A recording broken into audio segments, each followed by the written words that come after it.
Halo, perkenalkan nama saya Saron Marande. Saya mahasiswa dari Politeknik Kesehatan Manado, jurusan Keperawatan Prodi Nurse Reguler.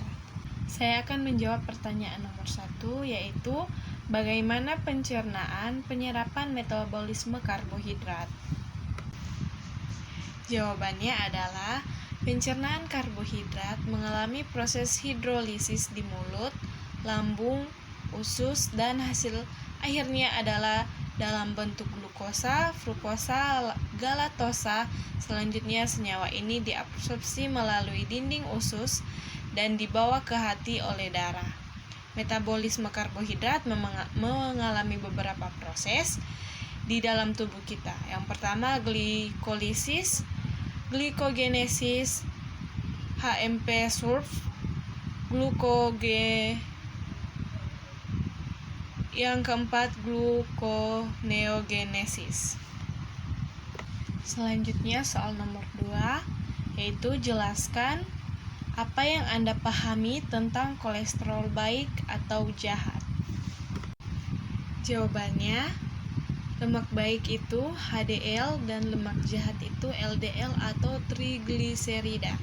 Lemak jahat diserap ke hepar, tidak digunakan dan masuk lagi ke hepar dan mengalir ke seluruh tubuh.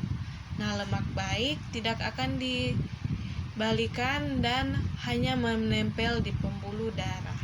Soal nomor 3, jelaskan metabolisme karbohidrat pada keadaan defisiensi insulin. Jawabannya, glukosa tidak masuk ke sel karena kurangnya insulin, sehingga glikogenosis ini akan meningkat dan akan memproses sehingga glikogen akan menjadi glukosa, akan terjadi peningkatan glukosa di dalam darah sehingga akan mengakibatkan hiperglikemia. Soal nomor 4, jelaskan metabolisme protein pada keadaan defisiensi insulin. Jawabannya, sintesa protein meningkat yang mengakibatkan katabolisme protein menurun. Selanjutnya katabolisme AS amino meningkat dan N-balance mengurang yang menyebabkan berat badan menurun. Soal nomor 5, jelaskan metabolisme lemak pada keadaan defisiensi insulin.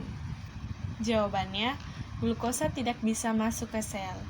Ketika lemak dipecah menjadi glukosa dan terpecah juga menjadi gliserol yang meningkat dan FFA asam lemak bebas, VFA menjadi 2 asetek KO2 yang meningkat sehingga memecah menjadi asam yang dapat mengakibatkan penurunan kesadaran dan mengalami peningkatan kolesterol yang menyebabkan penyempitan pembuluh darah. Nomor 6, jelaskan faktor risiko terjadinya anemia. Anemia merupakan suatu keadaan yang menggambarkan kadar hemoglobin dalam darah berkurang dari normal atau sedang mengalami penurunan. Anemia adalah penurunan kapasitas daya angkut oksigen di dalam darah.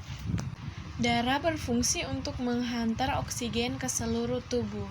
Jika sel darah merah kurang, maka oksigen yang dihantar ke seluruh tubuh tidak akan maksimal, sehingga muncul berbagai tanda dan gejala anemia. Istilah kurang darah kurang tepat penggunaannya karena penurunan kapasitas daya angkut oksigen tidak harus sel darah merah. Tidak semua anemia karena sel darah merahnya sedikit, tetapi ada juga sel darahnya normal tapi daya angkut oksigennya rendah. Peran iodium terhadap kelenjar tiroid dan pengaruhnya terhadap organ tubuh. Jawabannya, kelenjar tiroid penghasil hormon untuk mengatur fungsi organ tubuh, yaitu hormon tironin dan tiroksin. Iodium adalah bahan baku untuk membentuk tironin dan tiroksin dalam tubuh. Keduanya sebagai pengatur homeostatis kalsium, yaitu kalsitonin, atau mengatur metabolisme dalam tubuh.